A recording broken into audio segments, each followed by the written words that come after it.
Brand new week, brand new day. Add to that, well, fairly used month. It's a brand new month, actually. Good morning. Welcome to the Morning Brief. I'm Kayode Okikiolu. And I'm Jeff Rozon. First, this is September, October, November, December. So we're now counting down to the last quarter of the year. And, well, this is second day. Is it second or first day? It's the second day. Second That's day why I said already. fairly used. We just use one day. So welcome. And, of course, this is the month where we're looking at all the... You know the direction we're looking at? Some of us have been keeping watching in a certain direction. Right. I mean, the oil and gas industry is going to form part of our big conversation. I know you've been talking a lot on the social media. We're going to talk about that already. But what we're saying is that Dangote Refinery is expected to roll out PMS this month. They've been doing diesel, AGO, but this time PMS is what they should be rolling out this month. And the NNPCL had also promised us that this September, we should see PMS rolling out in or at the Port Harcourt Refinery. So that means it's going to be a good month if all of this happens. But with what is going on, I comment my reserve, as they say it on the streets, not I reserve my comments. Definitely, Jeffrey, particularly. But I'm optimistic. Oh, yes. I mean, that's what you shouldn't lose. Hope, optimism, and all of that motivation. But the truth has to be said. This has been a long time coming. There have been a lot of missed deadlines, different signals. I wouldn't call it miscommunications, just outright twisting the facts, telling Nigerians one thing when another thing was happening, then eventually say, okay, yes, you were right all along. That was what was happening. But I do hope that all of these issues have gone with August, July, and the previous month. And we're turning a new leaf, particularly in the oil sector. Jeffrey, one of the highlights would turn out to be low points for us over the weekend, of course, was that botched Osimhen move. Because we were watching it on Friday, Jeffrey. We were watching it. During exercise, we were watching it still. We were doing brisk walking and we were watching Osimhen still. And then we had reported Labadia as well. And you hear that. I don't know why I'm just laughing. It's a brand new week, as I said. I hope all of those things have gone with August. Wishing Osimhen the very best in this new journey might be tricky. But whatever happened with Labadia's deal that we announced, and he says, no, there are issues, you may be rushed to announce it or this and that. That's a complete national embarrassment. And I'm talking about who's meant to be the head coach of the Super Eagles. You know, the point of lack of accountability in this, until we as a country begin to hold people accountable. By holding people accountable is indict them, prosecute them, send them to jail, or indict them, suspend them, dismiss them, or fire them, whichever the law or whatever the law has to take its course. The law has to take its course. That is why you see this carelessness within the system at the end of the day. We've heard from technocrats lying to us about deadlines. We had politicians making inflammatory statements. We've had administrators leading us on, and then eventually they retract to say, okay, that's not what we meant, or there are some gray areas we're not clear about. And then sometimes you ask yourself, is it not English you're speaking? So do we now need English to interpret English? It reminds me of when I used to read Shakespeare's works, that I needed, because of the way English was written in those days, I needed to understand it. They interpreted their own English because they knew that, you know, the English of today is not the same with that of the days Shakespeare was writing all of his great books.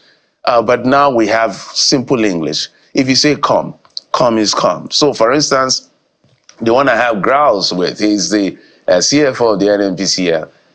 It's like saying, we are saying something is missing. He said, no, you call it missing, but it's actually lost. Oga, something was there, it's not there. Or it's there, it's not there. I don't even know where to go. So across board, lack of accountability is one of the biggest challenges we have as a country, from those at the top to those of us who are followers. Lack of accountability. Until we hold people accountable, nothing will change. I remember clearly, I was speaking to someone was really excited when the NNPCL was, no, not NNPCL, the NDDC then, under when Godswill Akpabio, the now Senate President, with the Niger Delta Minister, I know the off your mic incident, somebody was like, oh, finally, the great work that people like Kolawole Johnson and the rest did. Finally, we're going to hold people accountable. Some of us just smiled, not because we're pessimistic, but because we already knew how it will end. And this is what we always say to politicians. When you come into public office, know that the verdict from Nigerians is that you are corrupt. Whether they are right or wrong, you are incompetent. You can't do the work. Whether they are right or wrong, it may not be a fair judgment. You now have to prove yourself otherwise. Because they've seen your type, they've seen it all, they're exhausted, they are tired, they're asking themselves, what exactly can this do differently? And some people currently in leadership are not doing anything possible to say, I'm going to rewrite this history, I'm going to be a better person. Kayode. So it's a new week, new month. So I do this month is coming with a lot of complaints. So I'm hoping that this month will do right by Nigerians. Yeah. We know who to hold accountable. For that sector, it's President Bola Tinubu because he's a minister of petroleum. The others are Minister of State, either oil and gas. The president is the minister. So we actually know who to hold accountable, and that is the president. And it's a no-brainer, really. The president, I imagine, knows the work he has to do. But just in case he doesn't know, we're reminding him on behalf of 200 million plus Nigerians. So that is going to form a major part of our conversation. Yeah. As we said, it's a new month, new week, brand new. So I remember, sorry for continuing, I remember I talked about Osimhen. I didn't know what to say about Osimhen because someone's saying this is Osimhen accepting early retirement. I don't know. But, when people head to the Saudi Arabia and to the Persian countries and all of those places, more like, I've done that, it's now time to collect the big bucks and move on with my life. Is that what Osimhen decided to do with his career? Only time will tell. Well, he decided, but he fell through. So he's back at Napoli having to fight for his jersey. Yeah. And his time. Conte appears to be saying, no, that is not going to happen. Again. So we'll see how that plays out for, well, I say young Osimhen, because I want to say that he has a whole future ahead of him. 25 years old, come on. So it's been a back and forth. Yeah, so we wish Osimhen the very best. Nigeria is behind you, Osimhen. Whatever happened, whatever people are saying, don't worry. You have 200 million plus people. I hope he's not going to go back again for the money. We'll wait to find out in the coming days, but clearly he has a lot of work to do. First Super Eagles match in the coming days. So guys, we expect you to prosecute that. But what do we have for you on the show this morning?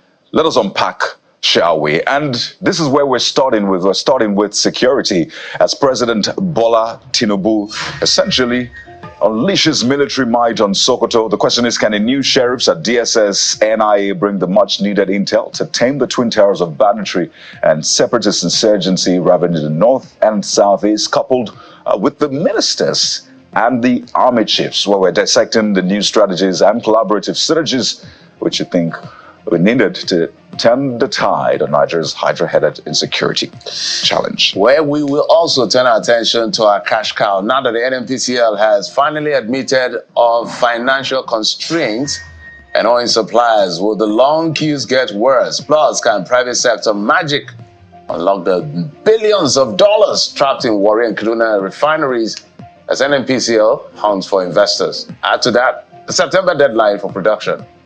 Will this man still have a job after this month? I mean, Mele Kyari. All of that will be on the table with what happens this month. After that, will Nigerians get petrol in their tank today? That's another one. And of course, the queues are already there. Exactly. By the way.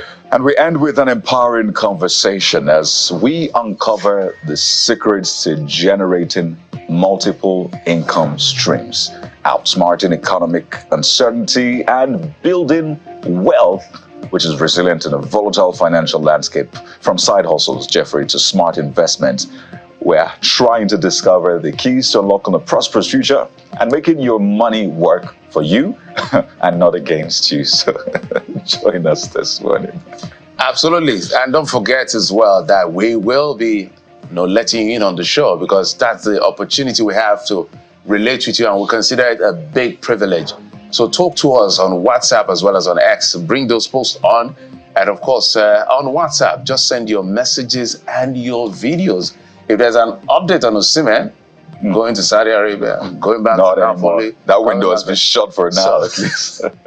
Just in case there's an opener. We may not know, just in case it happens. But hey, whatever it is you're talking about, especially, I was coming to work, I saw that the people are already queuing at the filling station. Oh, yes. The signal that the NNPCL has given yet again has triggered another, it has worsened the numbers. What is already so bad. what's already there, we're already complaining. So where are you exactly? Talk to us. We will be here to amplify your voice. It's a community show. So let's do this together. It's a Monday morning and the very second day in the month of September as we'll start off the very last quarter of the year 2024. So let's get started, shall we? We're starting off with the very big stories that will form the conversation. Maybe your guess is as good as ours, but in a few seconds, we'll walk you through them. Stay with us right here. It's a morning brief.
Top stories at this hour. The big one, the Nigerian National Petroleum Company Limited, NNPCL, has finally admitted the company's what it calls significant debt to petrol suppliers, saying it poses a threat to the sustainability of fuel supply. Well, there have been reports that a $6 billion debt the NNPCL owes petrol supplies has worsened petrol scarcity in Nigeria, a perennial feature since the beginning of the year. At different times, the NNPCL Limited blamed logistics challenges and flooding, amongst other issues, for the supply shortages of that essential commodity. However, in a statement on Sunday, the NNPCL Limited spokesman Olufemi Shonaya said that this financial strain has placed considerable pressure on the company and poses a threat to the sustainability of fuel supply. The big question now is, what is next after that admittance? Well, while we wait to see at least what the government and other stakeholders do about this pressing challenge, let's tell you about the environmental challenge in some parts of the country. No fewer than 10,000 households have been displaced, and farmlands as well as properties worth millions of naira have been destroyed by flood in Gumi local government area of Zamfara State, the latest community to be affected by the flooding. The Emir of Gumi, retired Justice Hassan Lawal, made this known when Governor Dauda Lawal paid a visit to the local government to ascertain the extent of damage in that area. The governor announced a relief package of 100 million naira and 10,000 bags of assorted grains for the victims.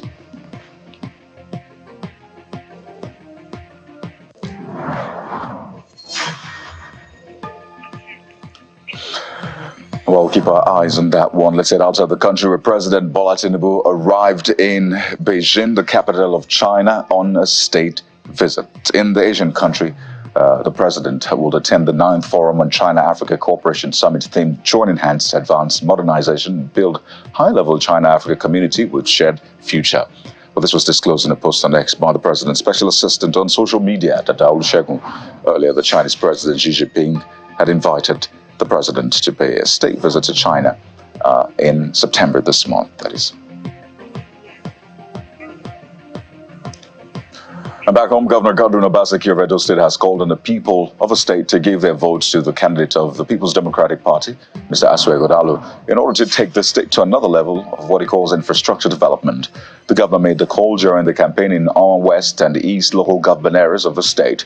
Governor Obaseki notes his achievements in the area as he woos residents to reciprocate by voting for the party's governorship candidate.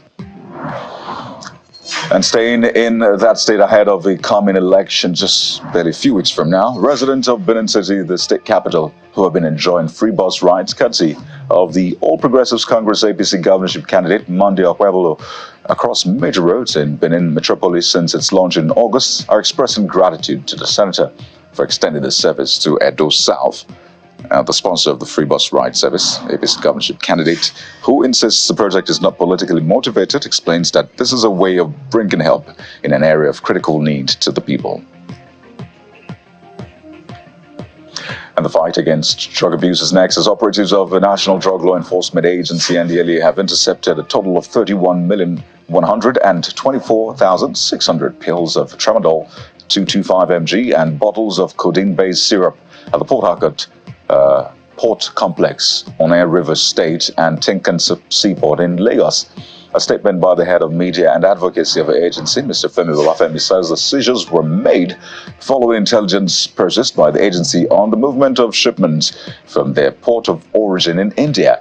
A statement adds that at the Port Harcourt Port Complex, operatives equally intercepted a total of 447 cartons of tramadol 225 mg containing 29,840,000 pills of the opioid, amongst other items.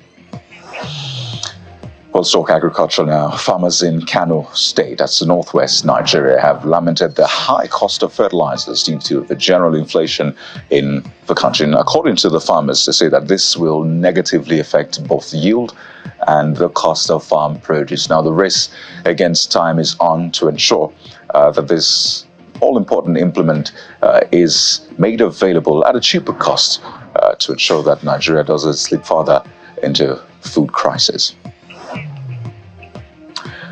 In a related development, the United Nations Children Fund, UNICEF, says there is escalating level of malnutrition, especially in the states of Adamawa, Borno, and Yobe, that were worst hit by the Boko Haram insurgency. Or the UNICEF chief of Maiduguri Field Office, Dr. Tushir Rane, who disclosed this at a stakeholders engagement, says concerted efforts are needed to end the menace. According to him, the UNICEF has established 4,000 mother-to-mother support groups where breastfeeding mothers meet to discuss common issues on nutrition. Well, let's talk a business environment. The Ogun State Waste Management Authority has sealed off 2 Chinese companies for allegedly contravening the environmental laws in the state. A statement on Sunday by the authority said it took the action after several warnings to the companies fell on deaf ears. The governor said the companies also refused to engage accredited waste collectors to properly manage their waste. The companies are Yubao Industrial Limited, located at Barra Village along the Shagamu-Abeokuta Expressway, and Ronjang Industrial Park opposite Julius Berger Yard on the Lagos-Ibadan Expressway. Now, the federal government has set an ambitious target to ensure that at least 17.5 million residents of rural communities in the country get electricity using a $750 million concessionary fund from the World Bank. Now, Director General of the Rural Electrification Agency, Mr. Abba Aliyu, made the revelation during an interview on Channels Television's News Night. And to catch the full interview, do watch News Night today by 9 p.m. only on Channels Television. And outside the country, talk about a happy ending for Chidinma Adesina, representing Taraba State, who has now been crowned Miss Universe Nigeria 2024, beating out 24 other contestants for the coveted title. Adesina clinched the coveted crown at the grand finale of the beauty pageant held at the Eco Hotel and Suites on Saturday night. The 23-year-old beauty queen, who recently made headlines for her withdrawal from Miss South Africa pageant due to a controversy over her Nigerian heritage, proved to be a fan favorite throughout the competition after accruing the highest number of votes. As a newly crowned Miss Universe Nigeria, Chidinma will represent the country at the Miss Universe 2024 pageant scheduled to take place later this year in Mexico. Well, if that's not motivation enough for you, I wonder what will be.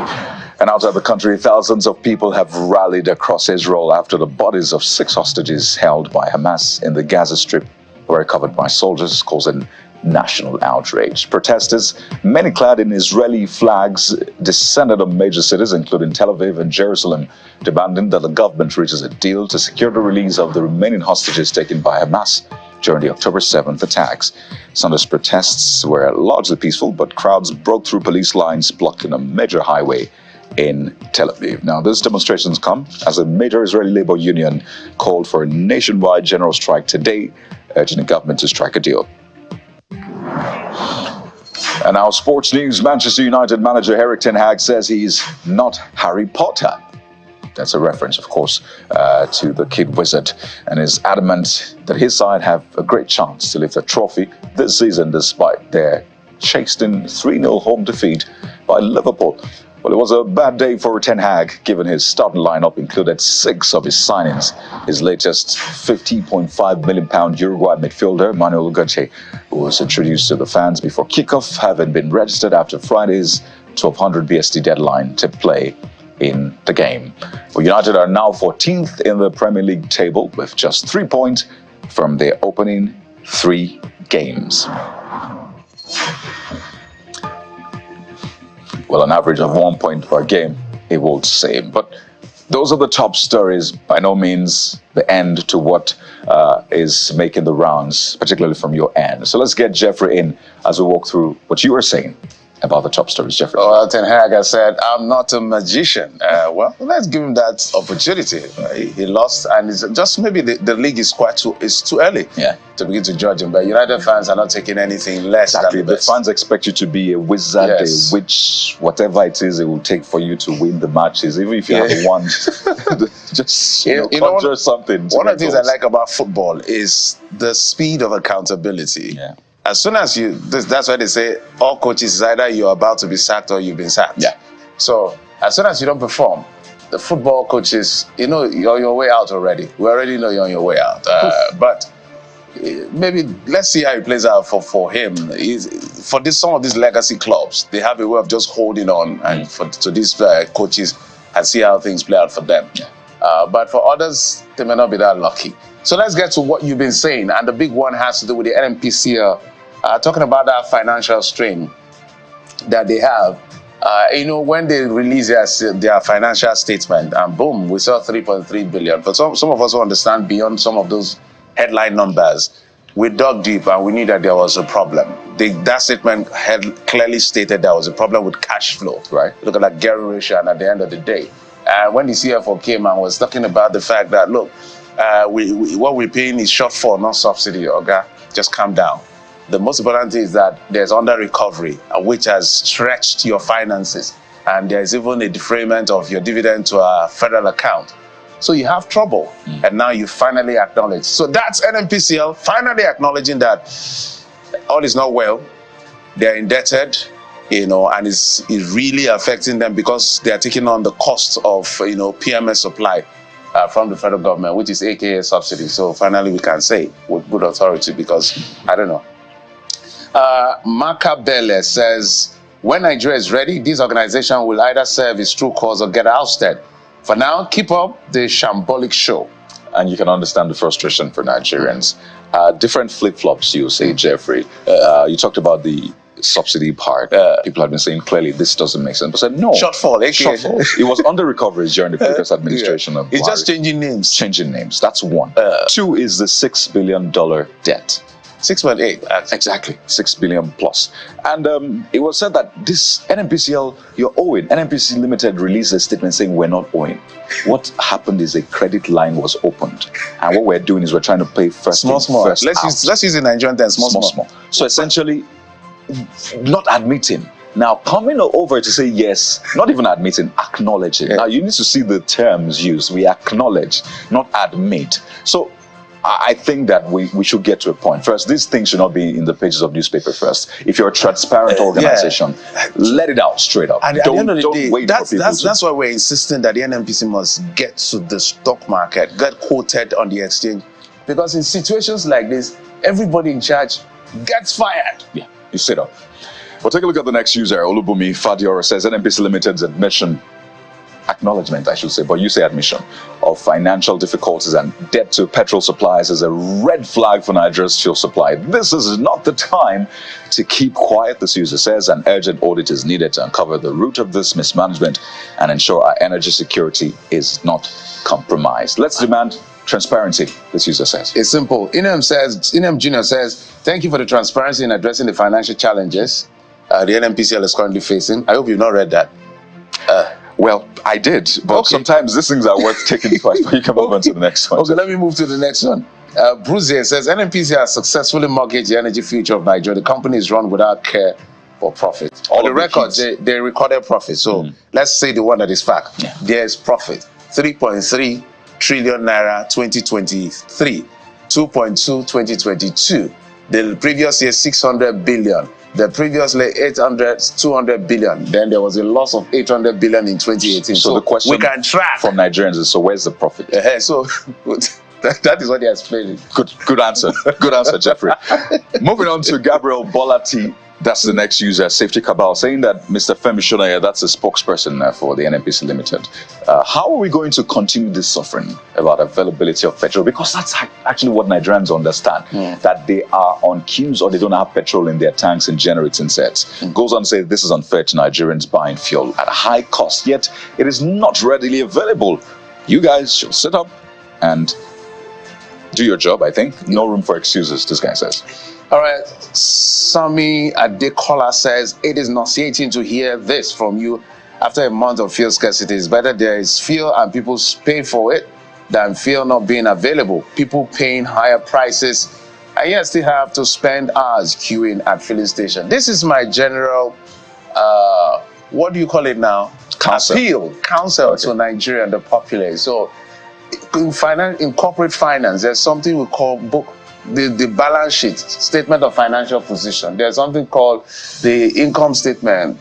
Professionally, it's called statement of profit and loss. There's also the statement of cash flow. Try and understand the basics of this so that when you look at the numbers, you will know that certain things are right and certain things are not right. If you don't understand the numbers, ask the experts. Right. So, one question, Jeff. So what point should they understand it? After they get petrol in their tank or before they get petrol in their tank? So when that audit was released, for some of us who understand a bit of those numbers, we could tell there was a problem. Right. And that problem now has affected how Nigerians could tell there was a problem when they went to filling stations and there was no petrol, or they looked around and filling stations. So everybody's in this together. Everybody's interpreting in different ways. But the flip side to this conversation, Jeffrey, is a refinery conversation. We're looking at Port Harcourt to see if September will be September. Don't forget it was August, but they're saying they have started producing, but they are testing the product. But we'll wait to see if that will happen. But the flip side is that there are other refineries that could be serving us. So what is the plan? We understand that the NNPCL is planning to hand over Warri, Kaduna refineries to private operators. So they're looking for, those who can handle it better than the government, simply put. First user here, Babat Bakatsine, says, hand over or sell it.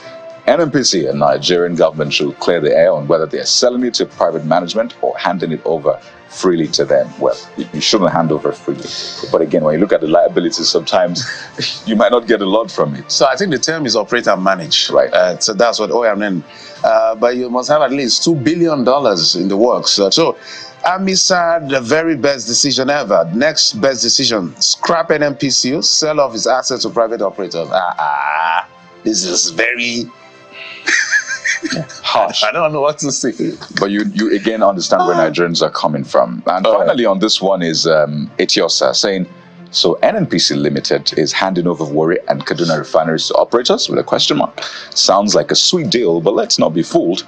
This user says this is just the FG handing over our national assets to their cronies and front companies. Who did we offend? So, I know these are big allegations, but I understand the anger. Yeah, I understand. So I think it's important to make these things transparent so people don't go to town with this. But if it's true... So NNPC needs to contextualize. So it's operate and manage and maintain and all of that. So I don't think it's hand over. We can't just hand over our assets to... That's our kick. Okay? All right, so let's go to... I'll put... That's the... Okay, this is weekend now. threatening governors who want to interfere in River State PDP structure. Ooh, So there was, you need to go and watch what the FCC minister said. Some very strong statements. Some are saying it's insightful and all of that. So there was a PDP Congress across states. And in this particular one in River State, the governor was not involved. It's the weakest camp. right. I took charge.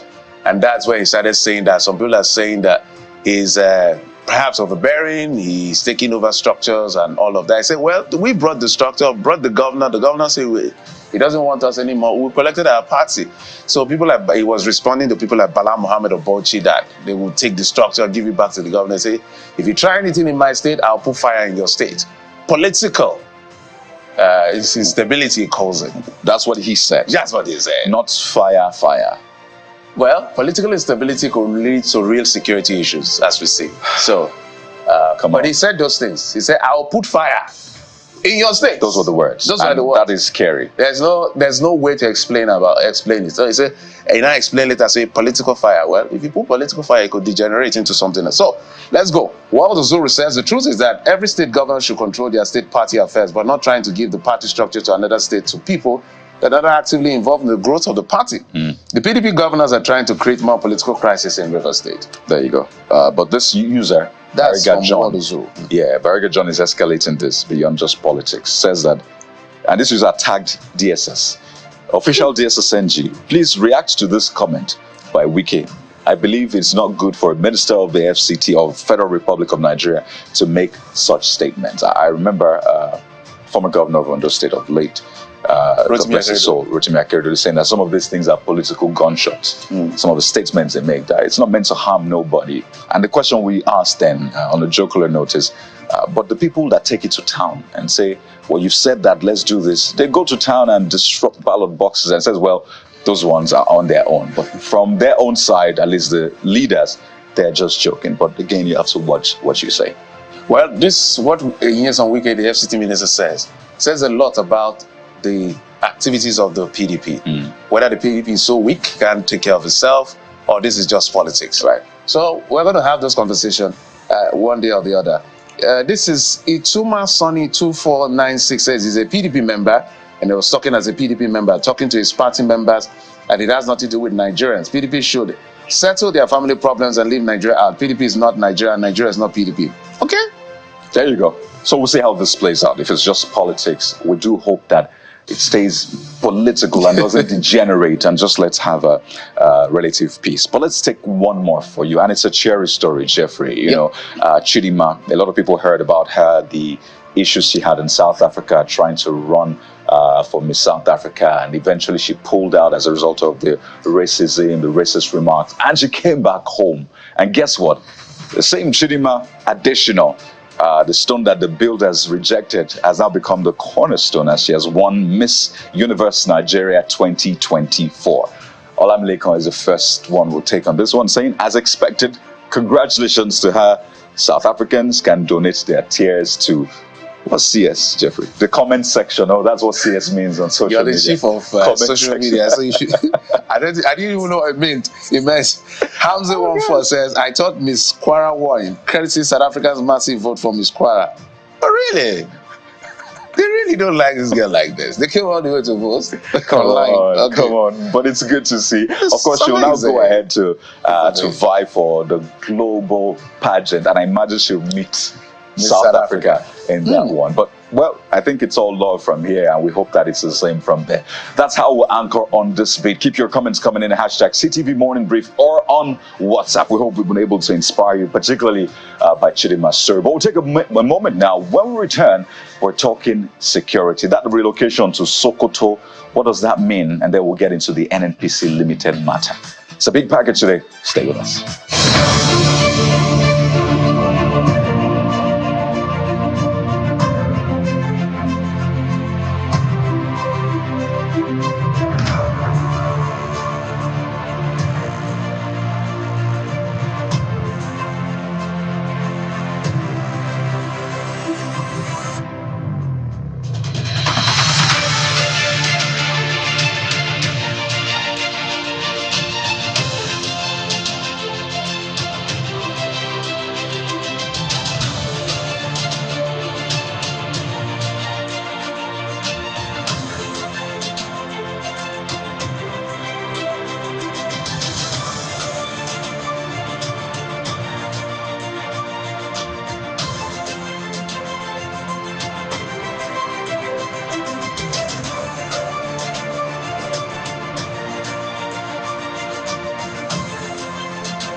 The Commander-in-Chief of the Armed Forces of the Federal Republic of Nigeria, President Bola Tinubu, has told the people in charge of security, head north, specifically Sokoto. What does that mean for the Northwest and for that state? That is what we're bringing the gentlemen who we're about to introduce in just a moment to help us make sense and interpret for us. We're being joined in the program by security consultant and criminal intelligence specialist, fellow certified forensic investigations professionals, Mr. Alfred Ononugbo. He joins us right here in our Lagos studio. Thank you, sir, for coming on the program. We also have a retired assistant director, internal security, DSS, security and intelligence consultant, and fellow International Institute of Professional Security, FIPS, Mr. Adams Abu. He joins us via Zoom. Mr. Abu, thank you so much for coming on the program. Good to be with you this morning. Absolutely. Let's start from Lagos, Mr. Ononugbo. This is not the first time we're hearing the Commander-in-Chief saying, pack your load, go there, face this thing headlong. We heard it under the former president, Muhammadu Buhari. And now apparently the president is not pleased with the state of things. And he said, look, maybe an on-the-spot assessment intervention may do the magic. Do you agree? And will it make a difference? And what does this even mean in the first place? Well, thank you very much. And first, it's always good to ensure that we understand the storyline. When a politician speaks, often they want to cover mileage. They're preparing for the acceptance that goes beyond just sitting in an office. But when you talk to an establishment that has suffered from a lot of mismanagement and challenges, what one should look at must be what is the capacity of the Nigerian security establishments and what are their challenges. It's not enough, and I must say this with every respect for Mr. President, to give a matching order. It should also be accompanied by provisions of the basic necessities to ensure that the engagement comes with a fruitful outcome. And if the military and the security establishments as presently constituted are saddled by the challenges Nigeria is going through presently. While you were talking about the fuel scarcity issue, no one is immune from these challenges. You are talking to a greatly demoralized society or part of the society who are in service, asking them to do the expected. However, lacking the capacity to engage becomes the issue. If the president is saying this and ensuring that the basic and essential necessities needed for engagement are provided, then we should expect results. But if it's just another political flavor to being in office and then, passing instruction and the media takes it with all the hypes, we'll end up just getting more and more of this. And I think this has happened so too many times, and permit my English, so too many times, because it's become like a norm. And when these things happen, you ask yourself, how come the past instructions were not carried out and complied with? What were the outcome? At certain points during the last administration, it was touted that billions were voted to make sure that the services delivered on their mandate. And of course, the situation became worse. We cannot see where the billions were appropriated, and we still have a highly demoralized and uninspired workforce on ground. So these are challenges, and probably in the course of the program we'll be looking at the details. But we must look at what the Nigerian society is going through vis-a-vis the expectations you have on establishments like the military and all the agencies that manage the safety of the country. Let's take it to Mr. Abu. Mr. Abu, your quick intervention as far as this is concerned, what it means and what difference will this make? Oh, thank you very much. I think from what we have seen in the past, this is not the first time they call to move to where insecurity is biting harder, taking place. And if we look at what happened in the past, did it really get us what we needed by way of bringing to the lowest, level, the level of insecurity in those areas? If you ask me, I don't think that action is what really we needed at this point.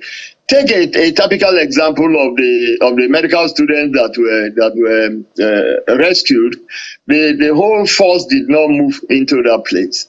Are we saying that if they don't move to Sokoto, for instance, they don't know what is happening there? Are we saying we don't, up to now, we have not developed that technology, that operational capacity to deal with the various upsurges coming up in various parts of the country? Are we saying that if there is another upsurge in the southwest, in the southeast, we will continue to move there? I don't think this is an operational standard that we shall continue to be falling onto, rather than doing the needful. And by now, we have had enough of this insecurity that we should have developed a template, operational intelligence template, administrative template, political template to deal with it. But with the kind of fire brigade approach that is being adopted, I don't think we have come to that level, and we need to do it. And so my own thought is that we should go back to drawing board, and then all the plans we have had before, all the operational strategies we have had before, let us look at those that failed, let us look at those that are likely to succeed, and let us move and deal with this situation, because they are expanding on a daily basis, and we cannot continue like this. Well, let me come back to you, Mr. Honorable, because as Mr. Abu said, we had this during the previous administration, moving to Borno, epicenter of Boko Haram insurgency at that time. And what we've since seen is the bandits, or the terrorists now, have been said to have moved and then spread across board, not just in the northwest now. They moved to not just the northeast, rather, they moved to the northwest. And we've now seen the epidemic of banditry. Just over the weekend, saw videos of bandits in court rejoicing, saying they've taken over the armored personnel carrier belonging to Nigerian military. Even the reports had said the Nigerian military didn't, they just left it because it was stuck in the swamp. But the point is that the bandits were seen in that video rejoicing with our armored personnel carrier. And you just wonder the brazen nature of this bandit. Some of them have TikTok accounts where they show off their weapons, their monies, as though they were like every other law-abiding citizen. And that is why you'll see Nigerians wondering, on the one hand, we've heard these things before. But secondly, is there a possibility that we're not attacking this as we ought to? Because the brazenness is just, unfathomable. Well, lawlessness and impunity of this nature is a product of a faulty foundation in the criminal justice administration system of the country. We've had people commit heinous crimes and there were no consequences, and it took us time to get here. It didn't start with banditry. It started just like a short while ago, what Geoffrey said, when he was on one of his lines during one of the presentations a while ago. When you don't punish crime, when you do not detect criminals and deal with their excesses, it becomes a culture. There had been crisis and some of these problems in the past. I recall the Maitesine incident. Nobody was questioned, nobody was punished, nobody was held accountable. And there has been several crises across the country, in the south, in the east, in the west. And people are not brought to book for breaching the law, for committing crimes punishable by our laws. And over time, it became like an entitlement. Particularly the political class began to patronize criminals, and they saw legitimacy. It was a form of endorsement. So over the time, there's been an interface between criminals and the political class. And of course, with time also, they became entrenched. They began to, access the security platforms, and you find situations where even the courts are brought to the market for wrong actions and wrong pronouncements, and no consequences followed. Reports of breach of human rights by establishment, nobody was held accountable. Put this together, we have produced a state of anarchy by feigning ignorance or just simply ignoring certain activities and actions that required punitive measures to check them. So this is one.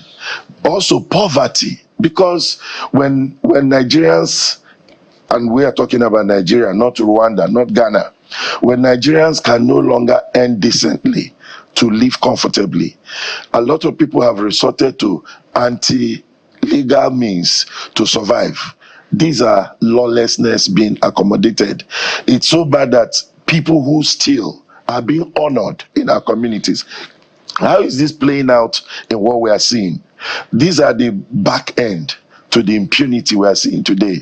So these bandits, some are Nigerians, they come from communities, they have models, role models from either the political or the economic or social class that they have been copying from, including the religious establishments that have accommodated extremist views in the name of protecting the identity of their faith or whatever values they stand for. So these are some of the issues and content building what we see in the bandits. And today, they are claiming territories, they are hoisting flags, they are collecting taxes in some places, they are kidnapping Nigerians for money, they are murdering Nigerians by the day, and we have not been able to, like Mr. Abu said, look at what worked in the past. How were some of these excesses checked? Nigeria was never like this 30 years ago. And that we are here today is not just Nigeria. I also am aware that there's a global shift in lawlessness. A lot of places are battling these conflicts, but ours is peculiar. Right. And we should be able to sit down, look at the books, look at the people we have. What are we supposed to do to have a homegrown response to these extremities and to this lawlessness? I mean, quite instructive words there, Mr. Honorable. And I'll take this to Mr. Abu. I mean, you worked in the DSS or SSS, as the case may be, Mr. Abu, and they're vital. And I'm talking DSS and NIA now because we've since seen change of guard. They're vital to the success or otherwise of security operations in the country because they're meant to provide intelligence, the much needed intelligence. But I go back to the point I was making. When you see terrorists and bandits opening TikTok accounts, flaunting money, said they have to have collected from ransom, flaunting weapons, saying we have this, just living life, as though they were a normal law-abiding Nigerian, you question the work of the DSS and the NIA. So what didn't work in the past? What didn't they get right in the past that they have and must get right with the new men at the helms? Thank you very much. I think myself, personally, I was taken aback when I saw those TikTok thing, saw some of those videos and the like. And I think what did not work in the past that I want us to look at, and I want them to look at, not only in the area of intelligence, but in the area of operations. Because one of the things all over the world, intelligence organizations are in most cases, not even part, they don't used to be part of the operations that goes on in dealing with the intelligence they provide. In some cases they do, but not in all cases. So in that context, I want us to go back to look at it from this aspect. You remember that when this insecurity started, especially Boko Haram and the rest, our excuse for not dealing with it that time was that we were afraid of collateral damage. And so the idea of going to their camp to put out everybody you meet there was our undoing. We were afraid of that, the international community, what they will say and things like that. But they continue to kill and maim without meeting words without looking back and all the like. And I think we have to do away with that notion in this present generation, in this situation, and then move in there, identify them, because I am aware and I do know that there are technology there outside there, all over the world. You can use somebody's picture and locate where he is and take him out. Even ammunitions are produced using DNA that can locate who has that DNA and take him out. And so I think we need to do, and I've said this before, and I want to emphasize it here now, that we should know, look at, I read just yesterday that about 55,000 people have been killed in the last 3 or 4 years in this country. Is there anything more than war? I mean, we are in the state of war, and therefore we should deal with it that we are in a state of war. Therefore, in our present operation to deal with these criminals, we should no longer think about, because anybody that is in their camp, most of the people that are in their camp are working for them, and therefore we should go after them without sparing anybody. That's number one. Number two, like the first, my colleague in the studio said, the level of poverty, and let me repeat it. If you look at the end bad governance protests, particularly in the north, look at those infants that participated. You can see that those people don't seem to have any life to live. Therefore, if any bandits or terrorists come to recruit them, it's easier. And that's why I've always said that it is easier for these terrorists to recruit than government agencies making recruitment into security forces because of the level of poverty. What are we doing? What are the governors in the various states doing to ameliorate the level of poverty in their various communities? The states. They don't seem to be doing it. Most of them, they rely on palliative of rice of 1 mudu or 2 mudu that you eat and it will be the end. We are not undertaking a real economic review that will restore back our lost glory. We need to do it because it goes hand by hand. Crime in these days all over the world. If you look at nations that their country have support their security forces in dealing with criminality, there are nations that they know that their country is there for them at their point of need, and we need to do that. But in this country, everything is left for the federal government. The states don't believe they have any responsibility. The local government does not believe they have any responsibility. And that's why I've said before that I had worked at the various levels of our political structure, local government, state, and so on. If a local government chairman gives 50,000 naira to a DPO to fuel the operational vehicle, he thinks he's doing him favor. Why do you think he does that? Because there is no any law that says you must give the police so thing for operation or civil defense or any other security agency. And the National Assembly sit down there. They don't even make any law to appropriate responsibilities to these 3 tiers of government to support security forces. So many things are going wrong. Therefore, if it is in the area of intelligence, I know that I personally know some of the appointees, and I know what they are capable of doing. And I think they will review what has been going on, and they will do the needful. But if you do this needful, and the capacity is not there for the fighting forces, it will not work.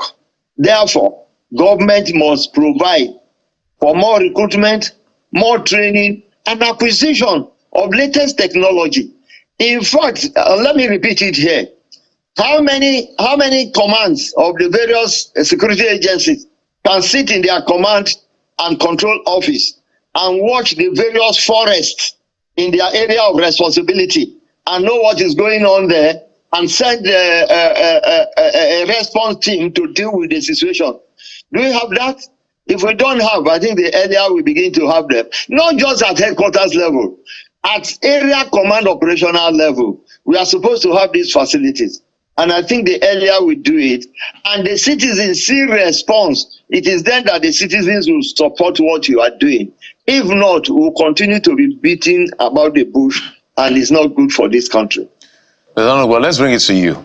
So I'm looking at when perhaps dissenting voices, or even journalists and some other people are say things that the state is not comfortable with. I'm just talking generally now. You see the speed at which perhaps the DSS, the DIA, the NIA come at these people. And then, like I said, we see these guys on TikTok literally brazenly showcasing whatever it is they are showcasing. These are enemies of the state, but somehow we can't find them. So I needed you to give perhaps an explanation to this, because the defense budget is the biggest budget most of the time in our budget, 2-point-something trillion and all of that. And he also spoke about the issue of perhaps quote unquote state police. I want you to bring all of this together and how you can help, because like both of you have said, it's not just enough to say, go and get this thing done. How do we ensure that money is being spent on defense with all of the intelligence agencies we have? We put it together to make sure that our people are safer, because sometimes we forget that these numbers we call are not animals, they are human beings.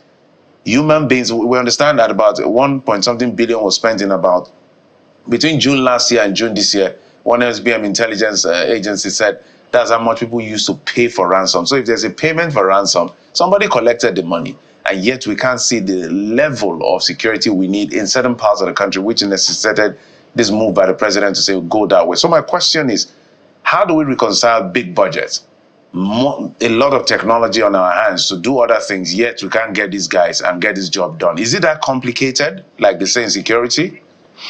I don't think it is. The fundamental challenge we've always had, and I've said this over time, is our political system. When you elect or you allow to assume office unelectable people, men and women who lack the basic and necessary credentials to manage public resources, to manage public interests, you will likely have, just anybody that enjoys political patronage from the winning team, so to say, and they will appoint people who will say what the leader wants to hear and who will massage the egos of those who call the shots. These are some of the factors playing out here. You don't expect a blind coach to know the movement of the footballer and his footballers, except by the noise. So that's why you have noise-heavy political leaders who make media issues of things that shouldn't even come to the media in the first place.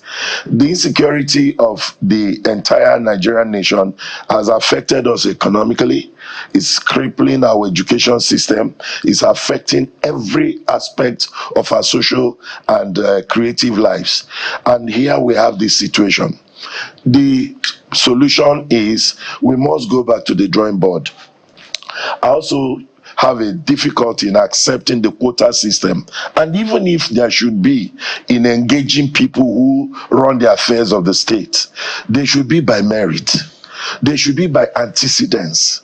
These should be people whose credentials speaks, and they have track records that they've been in this system, they've been productive in those areas. You engage them, they will not want their reputation to depreciate. They will want to achieve more. And also we have this, we run a system devoid of patriotic zeal. I think we have lost two things in this country. One, patriotism, working for the benefit of the state and the people. And then secondly, and I've said this several times, the office of the citizen of the Federal Republic of Nigeria is conspicuously missing from the equation, because people no longer work for Nigerians. They use offices to take care of themselves, and we see that every day. Properties, acquisitions. Now you ask yourself, how come a politician moves around with 10, 20 armed police guards, and an entire community, we have 3, 4 people in a police post, and of course they are meant to protect the people, but the people are being used to protect themselves. The people protecting them are taken from these communities, enlisted or recruited into the services, but deployed to protect one politician who has money. How come it's only the politician that is capable of feeding the people, not the people feeding the politician? Our agricultural sector has gone comatose and people are not able to. So to deal with this, Nigerians must wake up to the fact that the electoral process is one instrument we must use to clean up this mess. We must elect the right people. And electing right people is not just coming from political parties. The political parties are like, I don't know the word, they are worse than a pig pen. Mr. Honorable, major points you're raising. In fact, the part about guarding VIPs and politically exposed persons, I think it's something that has been an issue of contention for a while now. And I don't know if this government is serious about doing that, because we've had previous governments saying we're withdrawing. IGP said we are going to withdraw, but it looked like they added more to the convoy. But let me wind down on this question, Mr. Abu, and I'm going to take you to something that played out over the weekend while we keep our eyes on the general political situation, Mr. Abu.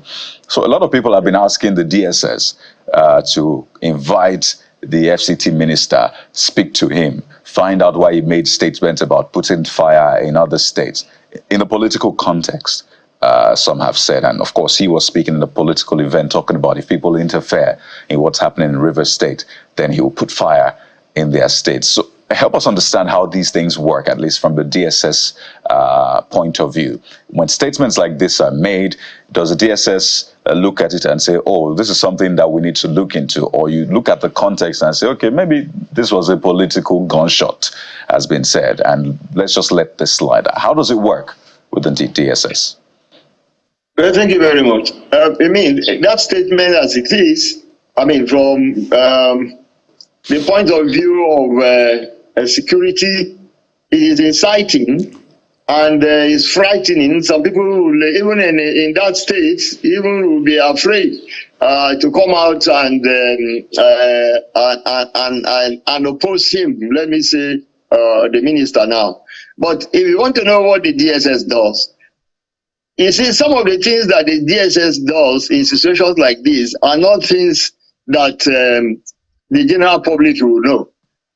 First and foremost, the DSS could invite him without anybody knowing. The DSS could get in touch with him without anybody knowing. And the DSS, if it's based on their own interaction with him and other intelligence they have from elsewhere, discover that is something that will really incite criminality or violence in any part of the country, they have a particular action to take in reporting him to the CNC and so on and so forth. But let me say this. If you take the statement of the FCT minister, this is what most of Nigerian politicians do on a daily basis, and that's what they do that made them to frighten our younger ones, and nobody can oppose them. And that's why you find out that some of the younger ones that whose future are being mortgaged are the one even fighting for them when the chips are down. So we don't just put it aside by way of nothing is happening. No, they work upon it. The only thing is that as it is, and I've heard the president, the new DG, saying he will be professional, as it were. And when you are professional, most of our operations are covered. It's not something that will bring it to the press all the time. So I think that is what will happen. But I want to say that what the man has said is not different from what most politicians in this country do. You will even be surprised. Mr. Abu, if I'm a button, so what my colleague Kayode is asking, it looks like there are different set of rules for politicians and for regular citizens. That's what we're saying. No, you see, no, there are no different set of rules. I think what is happening here is that you cannot. It's not operationally possible for you to, for instance, wake up this morning, go to the office of the Minister FCT and carry him for interrogation because he has made a statement. No, even for the ordinary citizens, they don't even, the intelligence organization don't just carry you. They will first of all investigate what you have said, whether you meant it, whether there are other things near to it. The idea, let me tell you, let me also make this clarification. The way the intelligence organization operates is different from the way the police or other security agencies operate. The police might just decide now that you have said something, they want to arrest you now, but certainly not the DSS that I know. They will certainly find out what you have said. Are there other things to it? If there is none, they will just allow the case to, they allow it to quietly go. But the police might decide that, okay, you have said this, come and explain yourself. The operational plans are different. All over the world. That is the truth. All right, Mr. Abu. So, maybe one day we're going to talk about rhetorics of politicians and the polity of the states and how it affects all of that. But before I go, let me add this, please. Okay. Just 30 seconds. Long. It's taking too long, this issue of state police. There are open spaces that we need. Governors must be prevailed upon. National Assembly must be prevailed upon for us to establish state police to support the president so that we can give the state and government responsibility on security, please. Okay. Almost thank you. Totally out of time. Ms. Adams Abu is the retired Assistant Director, Internal Security of the DSS, Security and Intelligence Consultant and Fellow International Institute of Professional Security. Joining us via Zoom. Also, we have here in our Lagos studio, Mr. Alfred Ananubo, Security Consultant and Criminal Intelligence Specialist. A lot of intelligence here. So, Fellow Certified Forensic Investigations Professionals. Gentlemen, thank you so much for your perspective and insight on this particular subject matter. We'll take a quick break. When we come back, we will talk about that cash cow of ours, the NNPCL, the oil industry, and all of the things that are playing out. Now they have said, indeed, we have cash problems. What does this mean? The expert will be joining us. Join us again.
FUEL is the #1 trending issue in Nigeria, both on and off social media, right there at the top. Whether you're driving across, you'd see fuel queues that have, of course, caused, gridlocks on our roads. And a lot of Nigerians are wondering, what is going on? Is this our new normal? Is this what we're now going to get used to? Because it's been on for weeks and it looks like it's not letting.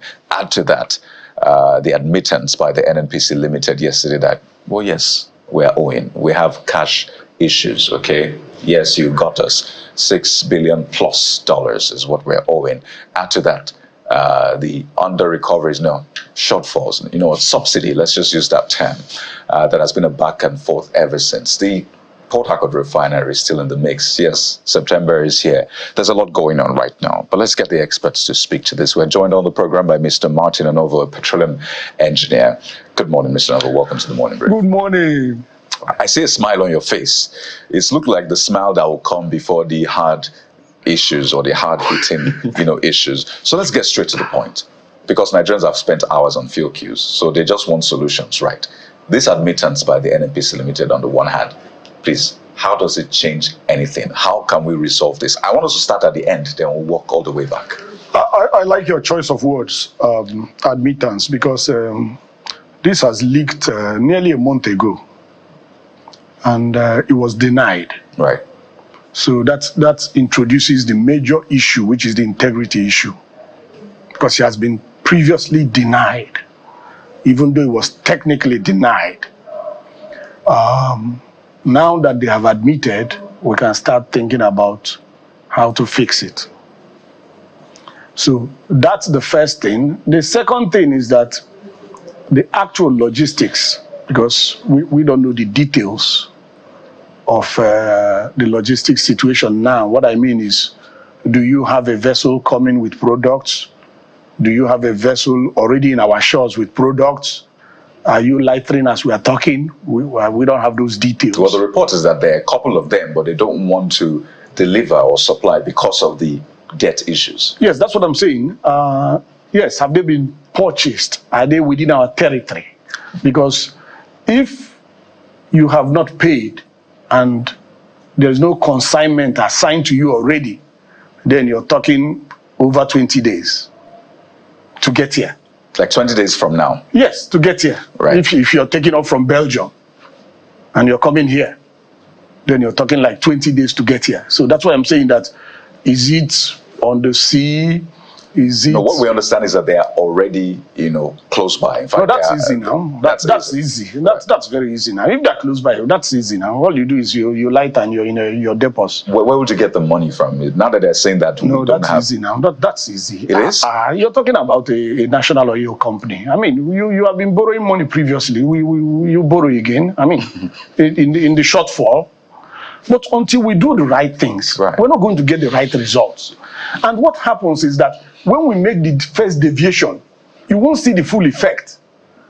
Then people who see it will raise the alarm that, you're going in the right direction. But because the effector is not on the street, people will say maybe it's an alarmist. So this has been a long time. That's what I'm saying. We've had these issues. This particular issue of fuel shortage, NNPC, lack of effectiveness and efficiency has been with us for 30 years. But they've been saying logistics, thunderstorms. They've been saying things like we have supply for that. The usual rhetoric. So all of those things have been lies? Well, you have to take each one, because if you have supply for 30 days, that gives you room. I mean, that means for the next 30 days, you're not going to have problems. And that means you should take action to make sure that after 30 days, you're okay. But in the 30 days, you're sure of yourself. But since this is a recurrent issue, so you have to schedule your supplies in such a way you don't have hiccups. And they're not the only ones doing these things. Even in the production companies, we do that. We have tanks, we produce into our tanks. We schedule our loading so that the tanks are not full. Because if the tanks are full, you shut down. And we don't shut down because we schedule them properly. So when you talk about competence, it seems to have no meaning in Nigeria. It seems to be more meaningful in Nigeria that I know Kayode and he's in charge. Nobody's thinking about competence. So if you don't have competence, you're going to have performance failures. And that's what you're having. Because you're saying logistics. Logistics done all over the world. Are you the only one doing logistics? Why is your own logistics always failing? There's something you're not doing right. I've been in the industry for 30 years. I've never heard that we short production because our tanks were full. No, because you schedule your loading. I mean, this is commonsensical. Help us break it down, because even when perhaps, without coming to their defense, when NNPC is saying the truth, it appears like it's a lie. Because they've told too many lies in the past. They've lost credibility. Because there's even a basic argument as to the quantity. They are saying about 800,000 tons is what we need. People are saying it's half that amount. So there's even that argument as to how much fuel we consume. Their numbers are even in doubt. How do we get ourselves out of a situation where the managers of our cash cow, we can't believe anything that comes out of their mouths? Well, because that is a perception. I'm not saying that is the truth. You may not like this, but I think I would blame the media for that. Why do I say this? Because you are the ones that grant them interviews, so you have the opportunity to ask these questions. The ones that agree to come. The ones that agree to come. I can put it on record that for all of the invites, we have not seen Melekere, we have not seen the CFO, we have not seen the group communication manager, we have not seen anybody. We're ready to talk to them. So because these numbers are simple, an honest secondary school mathematics student can crunch these numbers. I mean, it's not the exact same amount you consume every day. It's an average. So what do you do? How much have we used in a month? You divide it by 30 or 31. You have the daily cost. It is that simple. All these things they make look mysterious are not mysterious. I've worked in Europe. I've worked in the US. I've worked here in Africa. It is only here that these things are issues. This is the simplest level. So are you saying that the problem we have is corruption? Is a leadership and corruption It's corruption problem. So let's start tackling that issue. And that is why you can go to someone's house and you find $9 million. And the media thinks that it's just an isolated case. And every day, millions of dollars. You didn't find 9 million naira, you found $9 million. Mr. Novo, in someone's house, an individual. Mr. Novo, the reason we're having this conversation is that for the ordinary, regular, I don't like to use the word ordinary, the regular Nigerian, who you just look at the queues. Look at the queues. I suffered it too. Look at the queues.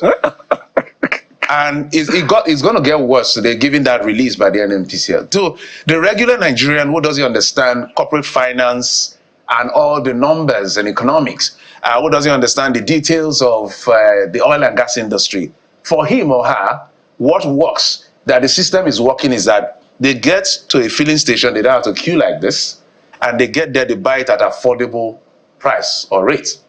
But those two realities are evasive to them. Everything now is now difficult for them. So where do we start to address this head on? The president has to take responsibility, we must say, because the Minister of Petroleum. You have helped me to answer the question. And let me tell you, even if you were not the Minister of Petroleum, when you take that position, it's not I can do it. It's a lot of work because you become Chief Responsibility Officer. Before this discussion now, you had a security discussion. Security is failing. Energy supply is failing. Everything is failing. And you are Chief Responsibility Officer. What happened in the US? Donald Trump got shot by one crazy guy. What do you call that agency? The security agency. The one that's the Secret Service, thank you. The Secret Service boss had to resign. Did she shoot anybody? She didn't shoot anybody, but that's taking responsibility. Do you have that culture? If you're made to take responsibility, then you sit up. If you're president, you're not only Minister for Petroleum, you're Minister for Finance. Because all those people are your agents. So you're Chief Responsibility Officer. So it's not I can do it, I can do it. You don't have WAEC, you say you can do it. How are you going to do it? It takes skills and knowledge.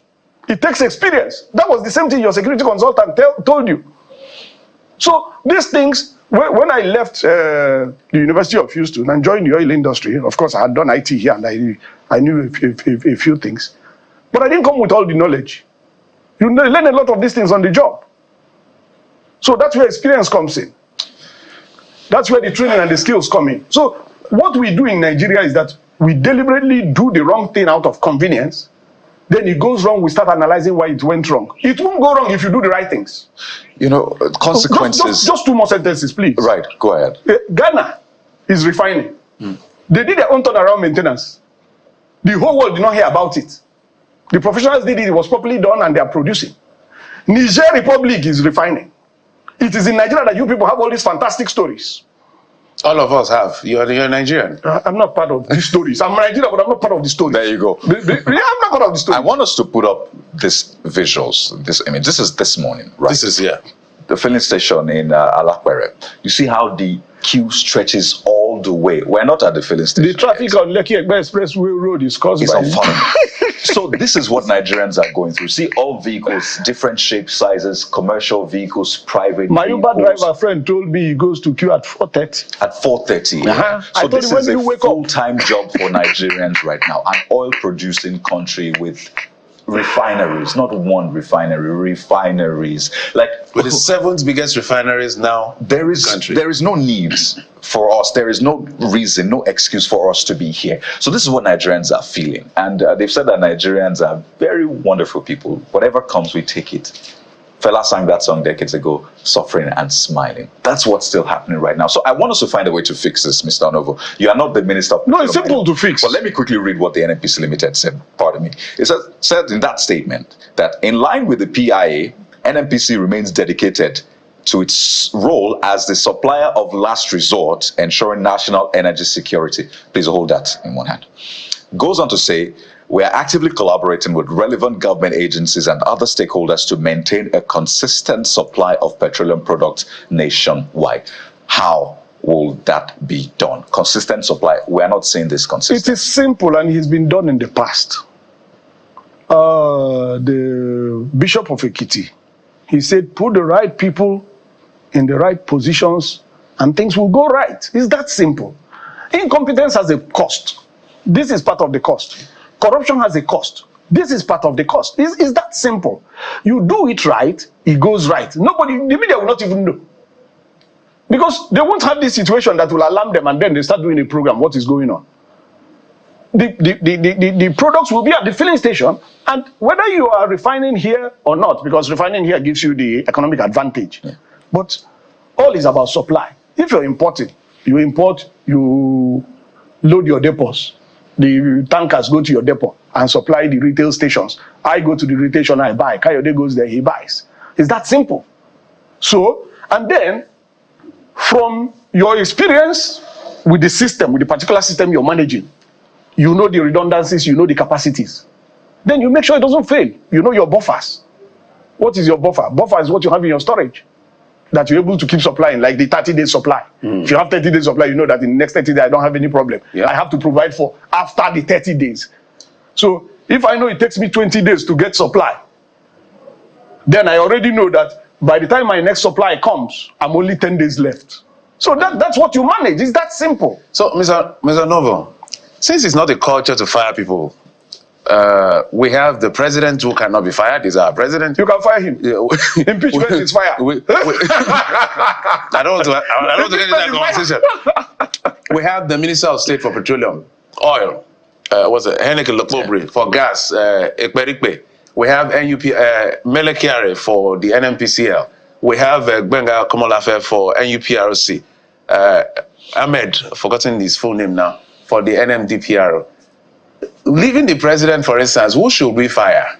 Well, for this one specifically, is NNPC. Okay. It's NNPC specifically for this one, because like Kayode read, it's their responsibility. And they are the sole importers at today. Anybody who is importing on their behalf. That's for PMS. For diesel, yes, you can go and import.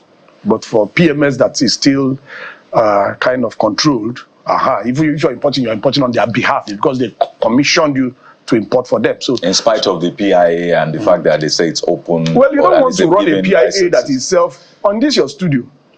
I went against the PIA, and I was the only voice in the whole country that time, because we like all this excitement that we have fixed a problem and we celebrate when we have done nothing. In this studio, I insisted that the PIA was inappropriate and it was not properly structured. So let's not even go there. But, no. Which parts? Just quickly. Which parts? There are too many parts. One that ties to what you're saying about importation. There are too many parts, because the main thing is, what is your basis? That's your foundation. When it goes wrong, anything you're putting on top of it is wrong. For example, the ruling party in their manifesto, I have a copy signed by their national chairman, talked in 2014, 2015 about maintaining the refineries and building additional ones. That's what I still doing till now. We're still importing. 9 years after. This is the 10th year. So it's either they're incompetent or they're dishonest. It's one of the two. It could be both. It could be both. Excellent. It could be both. So what's my point? My point is that if you start from day one to do it right, it goes right and everybody thinks it's easy. When you're running it and it's right, everybody thinks it's easy. They don't know it's your skills and your hard work. It's just like a good mechanic when he fixes your vehicle. And the bad one, when he tries to fix it, then you have more problems. So it's that simple. We must, let me use another authority. Let me not quote myself. The former rep to the UN for Singapore, who is a Lim Kuan Yew henchman, he said they did 3 things that took Singapore from third world to first world. He said the first thing is merit. That's what you don't want to hear in Nigeria. What you want to hear is that my in-law is the minister. Nobody wants to hear merit. He said the first thing they did was merit. He said the second thing was integrity. The second thing is they said that we were not constrained by ideology. They did what was pragmatic. In other words, what will work? Let's do it. Whether it is ideologically west or east, we don't give a damn. What will work for Singapore? Which is a form of protectionism. Yeah. Which is what we advocated from day one. Even when I ran for president, that's what we said. We take specifically protectionist steps. So if the foundation, okay, look at the flip top you're doing. Is that not inefficiency? You run off left, you say no, let's run back. We shouldn't have run off left. We run out right. That's both incompetence, that's inefficiency, that's cost. Okay, so before there's now another you want to do an M contract. We don't even know where you want that's what I wanted to come to. The refinery. Strange things. So this refinery, they are calling for investors to come in and buy or invest or whatever term they want to use, because I want to restrict myself to their terms. Kaduna, because we've seen so many things. We follow this industry, so we understand how they speak this English. So what difference will it make? And do you think anybody is going to put their money in there? Well, the first thing is that it's an admission of failure. So people like me who have been calling them failures in the media, they've just made me right. They have admitted that we are incompetent, we can't run it. Why can't you run it? Emuche was running it. The original generation of engineers. They ran that place with world-class performance. You didn't like them because they were professional. You found a way, ease them out, brought the anything can go kind of engineers. They ran down the whole place, which is what will naturally happen. So you don't have to be a prophet. You don't have to be telepathic to know what will happen. You bring in the wrong people, they run it down. When you started having political issues with the professionals who are running, tell you cannot do this. You cannot do this. If you do this, this will happen. You say these people, they're not listening to us. Who do they know I'm the minister? I'm going to remove them. Then you remove them. Then you bring all your in-laws who are completely not even suitable for the position. Then you give them big titles. Then they go to the media, take a scripted statement and read. The media say, okay, very good, very good, very good. They have good plans. And then the whole place collapses. So it's that simple. We have to get it right. And the ultimate resource. Mr. Novo, yes. Winding down. So we know sometimes, Kyle, do you know, sometimes we know that when some people are talking, we know they don't have a clue of what they are saying. So we're talking solutions now. It's our country at the end of the day. We're patriotic people. This is our investment. Kaduna, Port Harcourt, Warri, all of this. Even the Dangote refinery, even if it's owned by Dangote, it's our investment. This is our own. Yeah. How do we make it work? 3 things. It's very simple. In bullet points. Leadership. You can't do without that. Let me tell you, like I said, whoever is sitting in Aso Rock is chief responsibility officer. Leadership. And the only option, if you make me GMD of NNPC, the only option I have if I disagree with him is to resign. That's the only option. And you know that's not our culture. Oh, okay, the DSS just resigned. Okay, so maybe we're learning it. If you can't cope with your boss, you leave. He doesn't leave. If you can't cope with your boss, you leave. So what happens in Nigeria? They stay. And they start doing the wrong things, even when they know it's wrong. Then some of them don't even know, which is worse. Because if you know, then you can mitigate if you are staying. So it's that simple. And Achebe has told us before the trouble with Nigeria. And he told us in 1983. And I'm repeating here, he's late. I'm repeating, that's the trouble with Nigeria. That's my experience. And I'm not the only one. Everybody has confirmed it. Mr. Martin Onovo, we could actually spend a day talking about this. And I don't want it to be as though we'll keep doing this again. There are filling stations right now that don't even have petrol. The ones we saw, Majority don't have. Majority. The ones we still, that one we saw at least has some semblance of petrol, but we don't know for how long. Seeing that queue. So if it's just 30 seconds, how can we get products? Simple now. Filling stations that don't have petrol. Simple. Quickly. For those filling stations, they get from depot, but the depot has to have. If the depot doesn't have, the depot has to be supplied, and the depot has to be supplied by imports. So you have to have a vessel with products that will supply to the depot, so that the tankers can go to the depot, pick up and bring to the filling. It's that simple. So when we say that now there are issues, there's debt, are you advising NNPC to borrow, NNPC Limited to borrow? It's not that I'm advising them. If the situation is true, that's the only option. You can't shut the economy down. Where can they borrow from? Where have they been borrowing from before? Quick back loans. Where have they been borrowing from? They borrowed from Afro-Exim, they borrowed from China, they borrowed from World Bank. Where have they not been borrowing from before? How did you get over 20-something trillion debt? They've been borrowing. Go and borrow. Let's get the fuel. Because how do we pay the debt? We have to be productive to pay the debt. So you go and borrow another one. This is silly. But when the money is borrowed, you are doing 80 billion naira road with 1 trillion. Then you'll be looking for money. Let us continue. Let's be making a fool of ourselves until we all perish in this. You know, the plan with September. We will not perish. The plan with, let me say it like a Nigerian. We will not perish. I pray we do not. The plan for September is to have, start on a good note, clean slate. But September is going to be a September to remember clearly. This is September. But we have to thank you so much. This is September. Today is September. By the way, someone put up on X that you're a very brilliant engineer. They all worked with you, and you're in Mobile producing Eket, and they can testify to this. Thank you so much for your time. We're speaking with Mr. Martin Onovo, petroleum engineer. Thank you. Thank you very much.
These days when people say good morning, what some hear is good money, because money is important. And that's what we're talking about this morning.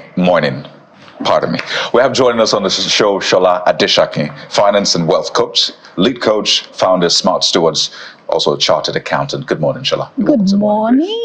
Last time we had you on the show, January the 2nd, Right. A lot has changed. Absolutely. From the price of petrol Yes. to the availability of petrol, to the price of food items, to inflation figures, to generally minimum wage too. has been increased as well. No, they've not started paying. So. Right. So there's a lot going on, and there's still that big challenge of trying to first multiply what you have, try to find ways to multiply what you have, make your money work for you. But it looks like all of these challenges are eating into you and dividing that money, subtracting, dividing, and all of that. So amidst all of these challenges, how are things working out well from that finance coach perspective? Is this still a time for you to thrive? Good morning, and thank you for having me. I think my message in the last two and a half years has been the same. You don't have control over what is happening at the national economy level, at the global economy level, but you have a bit of control over what is happening at your personal economic level. And what happens therein is what you make versus what you spend. Now, my message is still, guys, we don't have control over what the economy is saying, but we have control over things like exploring multiple sources of income, learning new skills. When we spoke in January, I mentioned how people can practically explore improving their income sources. And my message since then has not changed. So I think a good place to start from is, if you want to last in this economy, you have to embrace the acronym LAST. Learn a new skill continuously. Apply the new skill continuously. Scale the new skill continuously. Tech the new skill. Automate it. For example, practically speaking, because this is not about speaking grammar, I'm a chartered accountant, 24 years of hands-on experience. Right now, I have about 4 or 5 sources of income. But every day, I am actively looking at what the economy is saying. We say inflation is 33%, 34%. You practically go to the market, things have doubled, 100%, 200%. If you don't constantly look at how you can improve yourself. So I was saying that even as a chartered accountant, I'm like, what are we doing again? What are we doing next? Because there are forces contending against your money. What you could do with 1 million last year, you can't even do with 200K this year. So the goal is to keep increasing that income, your disposable income, so that you can live your desired lifestyle. Or what you could do with 1 million, you can't do with 5 million. Oh, yeah. Right. So, 1 million is about 200,000 now. Literally, because inflation, devaluation issues and all of that. So what I'm saying in essence is, everybody listening to me, when it comes to money, a credit alert is a credit alert, no matter how small it is.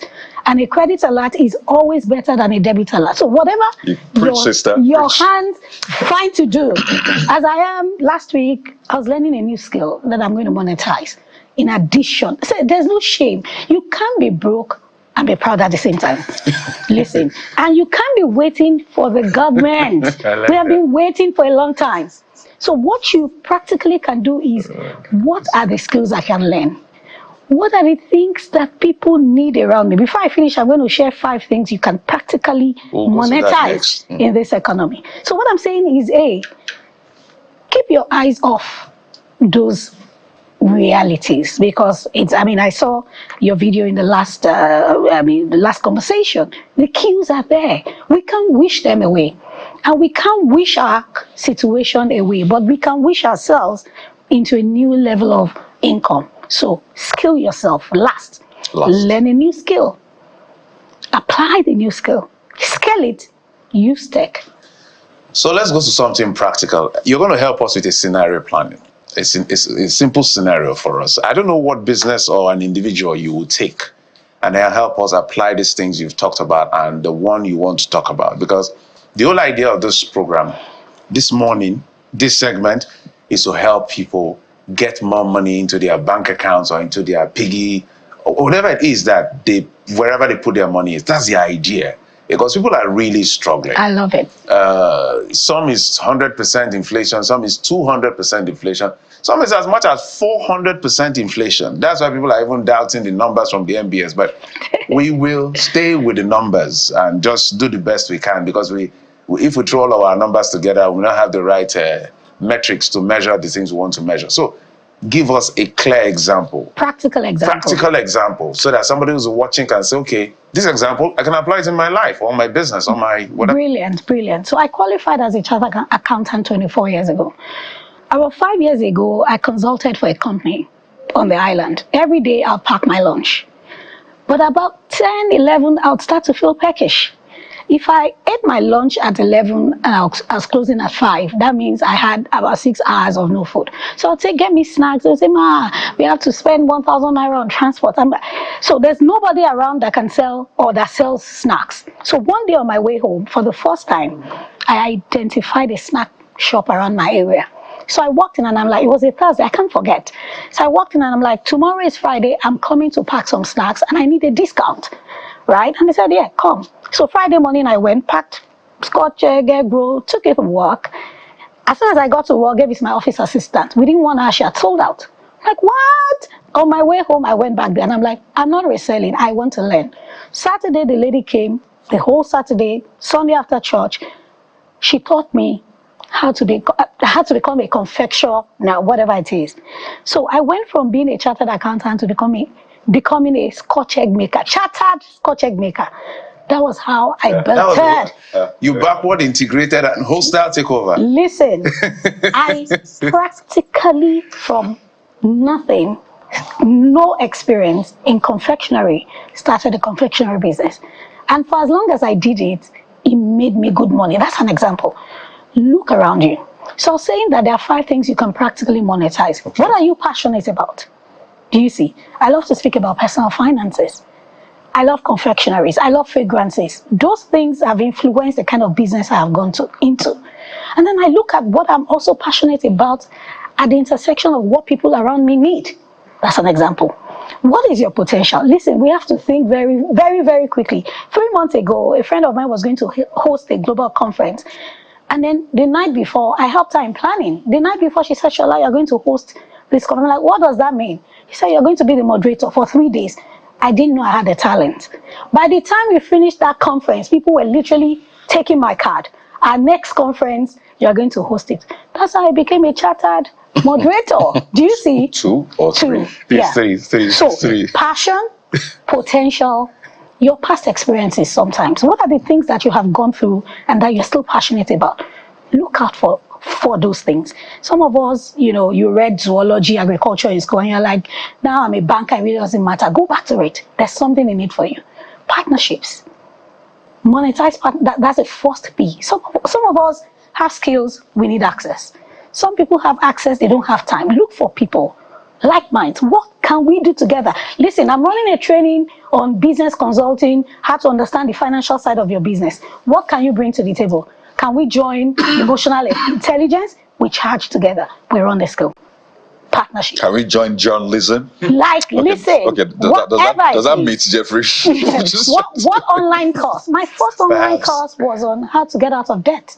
2,500, about 10 years ago. From there, practical things. How do you get out of debt? Makeup. Practical things. How do you, make up for the business and busy professional woman? Basic things that people need. So the 5, I said, monetize your passion, your potential, your past experiences, your proficiency as well. What you learned in school, how can you apply beyond your 9 to 5? You want to write a book, you want to do online courses. These days demand that we think out of the box. So rather than just complaining, let's look at practical things around us. Some of us are good at trading. People tell you have the ability to convince people. What can you sell in addition to what you already know? So there's no hard and fast rule. This is not about textbook. Just start something that is an offshoot of what you know and what people need. So conversations, we are talking, guy, what's happening? Oh, I know this person. Let's talk to this person. Let's do something together. And literally you would be able to sort of improve your income and take things away from there. So last. Yeah, exactly. Right. Those were 4. So last, right? Mm-hmm. How can I apply my confectionery experience to last? I learned how to make sausages, egg roll. I applied it by getting somebody to work with me and I started to sell it. I scaled it into a business. because I started to get orders until I'm like, no. I don't want to be a chartered egg roll maker because it was also taking my time. And then if I was going to continue in that line, I run on social media. I've got the best confectionaries in town. I can, provide confectionaries for your meetings. You can take it to church at the back of your car. I took my confectionaries to church every Sunday. We ran 4 services. So different departments, they knew, they were always coming. So after the spiritual blessing, they get the physical my brother, stomach. Money does not discriminate. It goes to where there is value. So as long as there is value, money will come there. So if you would not be proud, if you would look around you and say, you know what, is it about being proud and packaging and forming about meeting my needs? We're not even talking about savings. It is out of the money you have that you can save. Saving, investments, they are very, very important, because if you don't do that now, in the future you'd always be in a rough patch. But at least make the money so that your basic needs, your rent, your children's school fees, you can meet them, and then you will have excess to save. Beautiful. So clearly you're saying that there's still money in this economy. There is money. Plenty money. There is money. Okay, so we can hold that on one hand. The second part is time. And I think you referenced that, how at some point you realized that this was eating into the time I have. Right now, a lot of people tell you, I don't have time. They're doing one job, but the job is a lot. Demanding. Right, quite demanding. And maybe they have family as well to add to that. They have different things going on. And it's really hard to take time out of the time that isn't there to pursue these things. Brilliant, they sound good. So how do you manage that time issue, particularly this time? The things people face right now, it's quite a lot. You have to deal with so much things, unlike what we used to have decades ago. So how do you tweak that time issue such that you can have more time on your hands to pursue these things and get more money in? Thank you. Let me talk about time from a leverage point of view. We all have 24 hours, but sometimes I say some people have more than 24 hours. How? Leverage. For example, the richest man in Africa up until recently is in the salt industry, sugar industry, pasta industry, refinery industry. Is most likely not in all of those industries or factories at the same time, but he's leveraging people. So let me bring it back home to the everyday Nigerian who goes to work from 5 a.m. and comes back around 10 p.m. Obviously, your time is in something already. And well, based on your current circumstances, you feel that is what will give you the best value for your time. I'm not saying resign from your job. But the question is, what can you then do outside of that time during the weekend? Or most importantly, what can you do with others who have more time than you? For example, I don't do a 9 to 5 job because I run my business. But if I were to be working within a 9 to 5 setting, I know businesses that I can do. For example, my confectionery business, which is just, I know I've talked a lot about it because I wanted to be practical, but what I could have done is set up a shop, set up a system whereby when I am not there, it is running. But I know that in the current Nigerian economy, people are like, nah, people cannot be trusted. But there are other things that do not necessarily require having a brick and mortar structure. So it's about thinking, it's about you saying, who can do stuff for me when I am not there? These days you can learn graphic design. You can put your services on sites like Fiverr, Upwork, Freelancer and all of that, such that when you have time during the weekend, you can do those things. So there are hard skills, there are soft skills that you can acquire. It's hard. These things, we can go on and on, but if we want to make them happen, we have to be hard on ourselves because the economy is hard on us.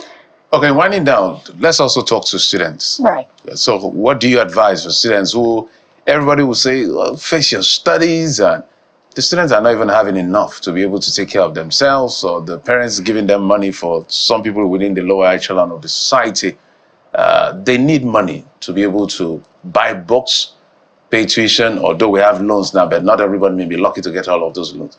What should students do to make that extra income that will not affect their studies? Thank you. The same things apply. I think students right now are even more blessed and fortunate. You don't have responsibilities. You're not thinking about rent. You're not thinking about children. You're not thinking about people to cater for. So the question is, what are you doing with your time? What skills? These days, we see what technology can do for us, right? I have about 3 or 4 young people at Smart Stewards who work for us, not full-time, but part-time, and we pay them on a monthly basis. Social media manager, graphics manager, communities manager, and many other things. And they do some other things. We respect that the world has become a small global village where you can run different things when you have the time. So youngsters watching me, please learn as many skills as you can. There are some skills you would learn just to, make the ends meet. As you go on with your studies, you then decide on the line you are towing. But right now, to make more money, explore the available skills and opportunities around you. It's so funny. I remember as a young person, I learned tailoring, Jeffrey. I learned to make chin-chin, I learned tailoring too. And those things add up. Listen. They add up in one way or the other. You find it useful somewhere in You life. may learn something else from it. Final question. We have about 30 seconds to go quickly. In terms of charging, because you have a business and I wonder, how do I charge? I don't want to overcharge. I don't want to undercharge. I want to charge well, but the economy is not smiling. So do I just, is there a hack to charge? First of all, what is your cost? You can't charge below your cost. Right. So consider your cost, add a little margin to it. Consider what the competitors are doing, right? The essence of business is profitability. Make something that will take care of your cost. And cost has sub-entities, so you may have to break it down. Okay, so cost, you have direct cost. Maybe next time on the show. But hey, later this month we have a summit on the 21st of September. I'm inviting everybody to come. Come and learn more about insight these into things. the cost quickly. Let's do 30 seconds. So thank you. They are direct costs. Yeah. So you are making confectionaries, which is a typical example I've used. Cost of flour, sugar, milk, egg. Those are direct costs. Then there are overheads, transportation, shop, internet. Those are indirect costs. So your sales minus your direct cost will give you a gross profit. Gross profit minus indirect cost will give you a net profit. So net profit is sorted everything out. So your direct cost, indirect cost, add a margin on it. Something decent, then compared with what your competitors are charging, and then take a decision. Fantastic point there. We have to thank you so much, Shola Adeshaki, finance and wealth coach, lead coach, founder of Smart Stewards, chartered accountant. It's been a fantastic conversation with you, I must say, and I imagine a lot of people are grateful for that. Thank you for your time. Thank you. So there you have it. We're wrapping up. I thought you wanted to take that one. Okay, we just understand. Right now, as we speak, some end bad governance protesters are to be arraigned before Justice Nwinte of the Federal High Court. So you can see those are the end bad governance protesters.